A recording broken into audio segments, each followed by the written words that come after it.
শিরোপা জিততে যাচ্ছি, চ্যাম্পিয়ন্স ট্রফির বিমানে ওঠার আগে এমন আত্মবিশ্বাসী মন্তব্য করেছিলেন টাইগার অধিনায়ক নাজমুল হোসেন শান্ত।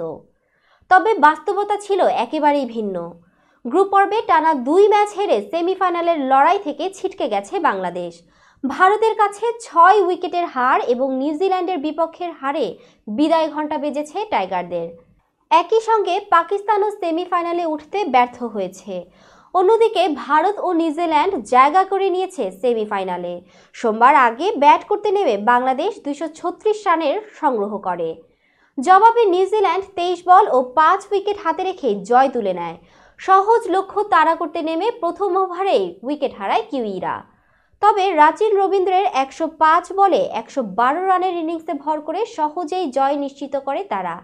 বাংলাদেশের হয়ে তাসকিন আহমেদ, নাহিদ রানা, মোস্তাফিজুর রহমান ও রিশাদ হোসেন একটি করে উইকেট নেন।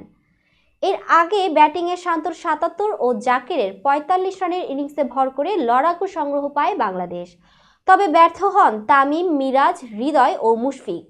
শেষ দিকে রিশাদের 25 বলে 26 রান কিছুটা স্বস্তি এনে দিলেও দলের পরাজয় এড়াতে পারেনি।